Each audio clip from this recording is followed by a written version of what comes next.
So, in our tour of secondary lymphoid organs, our first stop was lymph node. Then we stopped to discuss spleen. Well, in general, lymph nodes respond to antigens introduced into the tissues they drain, and the spleen responds to antigens in the blood. Well, the gut, lungs, breast, and external mucous surfaces also have their own less specialized lymphoid areas that to some extent behave as a separate circuit for recirculation purposes, and are often known as the mucosa-associated lymphoid tissues, or MALT. At least 50% of all tissue lymphocytes are associated with mucosal surfaces, emphasizing that these are the main sites of entry of foreign material. It is estimated that the total area of mucosal surfaces is 400 times that of the body, and that the number of bacteria colonizing these surfaces is many times more than the total number of cells in the body. So, mucosa-associated lymphoid tissue, or MALT, is positioned to protect the respiratory and gastrointestinal tracts from invasion by microbes. The mucosa-associated lymphoid tissues can be further subdivided into gut-associated lymphoid tissues, or GALT for short, bronchus-associated lymphoid tissues, or BALT for short, and skin-associated lymphoid tissue, or SALT for short.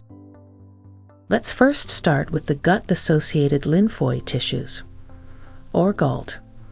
So the GALT is composed of two types of tissue, either diffusely scattered through the lamina propria, or organized.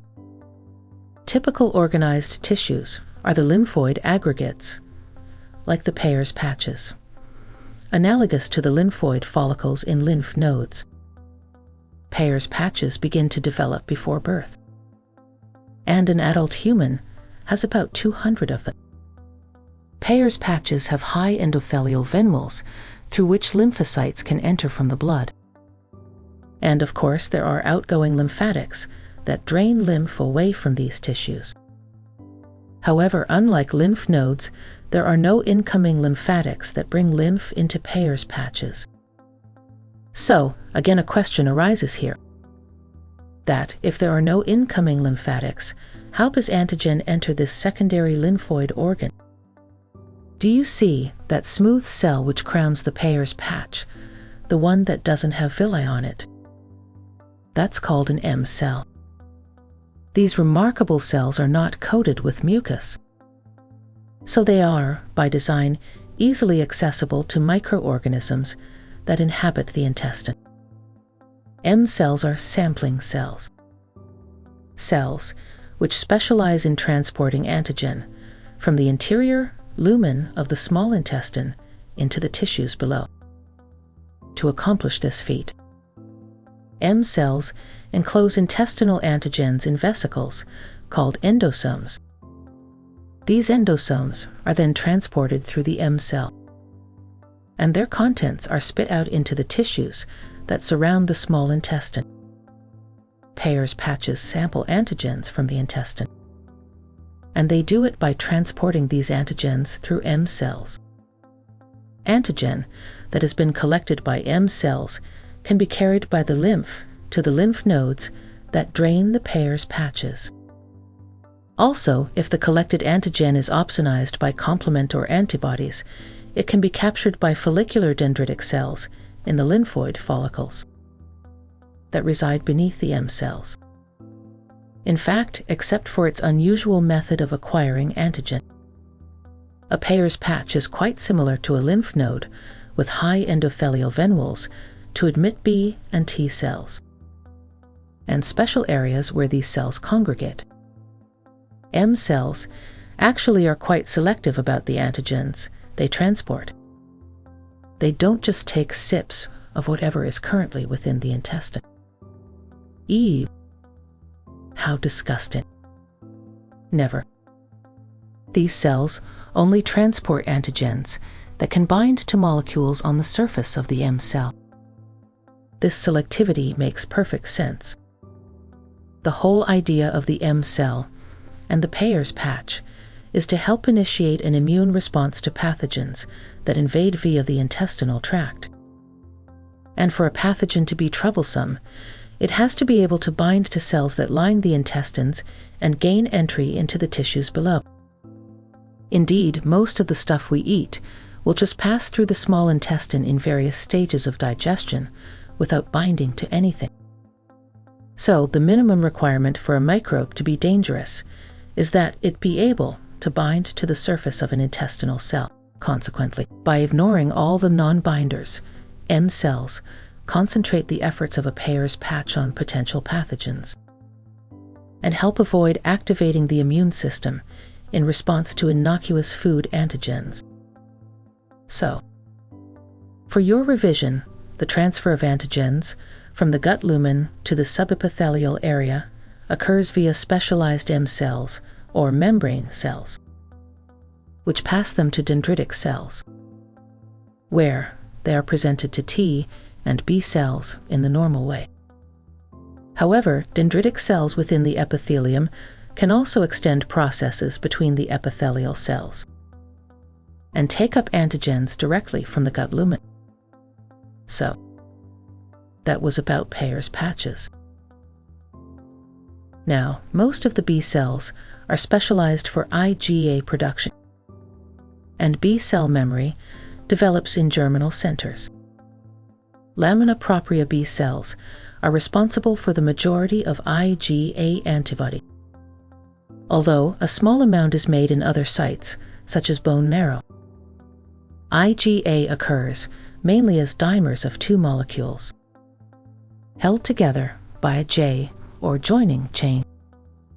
It is protected against proteolytic digestion by a polypeptide secretory piece derived from the poly-A receptor and added to the IgA dimers in the epithelial cells. Moreover, lymphoid aggregates are prominent at the pharynx as tonsils and adenoids. The salivary glands also contain lymphocytes of MALT origin. The tonsils are also part of the immune system. Because of their location at the throat and palate, they can stop germs entering the body through the mouth or the nose. The tonsils also contain a lot of white blood cells, which are responsible for killing germs. There are 4 different types of tonsils. Palatine tonsil, commonly referred to as the tonsils. They are located within the tonsillar bed of the lateral oropharynx wall, as you can see here. Pharyngeal tonsils, commonly known as adenoids, are located on the roof of nasopharynx. Tubular tonsils, present just posterior to the opening of the eustachian tube in the nasopharynx. And the lingual tonsil, present on the most posterior part of the tongue base. All of these tonsillar structures together are sometimes called Waldeyer's ring, since they form a ring around the opening to the throat from the mouth and nose. This picture clearly shows the position of different types of tonsils in ring, differentiated with different colors to help you make a better memory. There is also lymphatic tissue on the side of the throat, which can perform the functions of the palatine tonsils if they are removed. Now, moving on to the lungs or bronchus-associated lymphoid tissues. The lung alveoli are largely protected from inhaled antigens by the upward movement of mucus. That is, in fact, propelled by beating cilia and ultimately coughed up or swallowed. We call it mucociliary escalator. Quite a funny name, isn't it?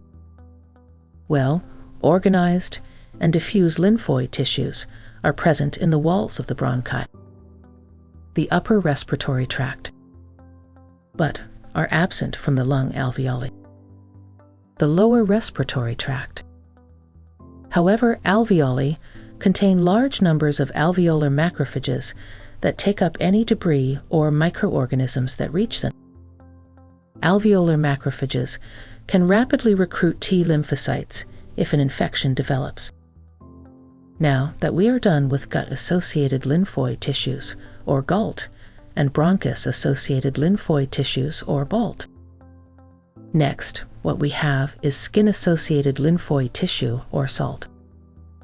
Well, the antigens entering via the skin can reach the local lymph node by being taken up in Langerhans cells, the LC cell, or dermal dendritic cells, which then can pass from the skin to the node, where they settle in the T cell areas. Alternatively, soluble antigens can travel directly via the lymphatics to the draining lymph nodes.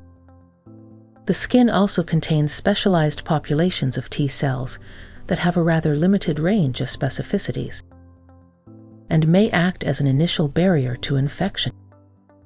By now, I'm sure you've caught on to what is going on here. Each secondary lymphoid organ is strategically positioned to intercept invaders that enter the body via different routes. If the skin is punctured and the tissues become infected, an immune response is generated in the lymph nodes that drain those tissues. If you eat contaminated food, an immune response is initiated in the Peyer's patches that line your small intestine.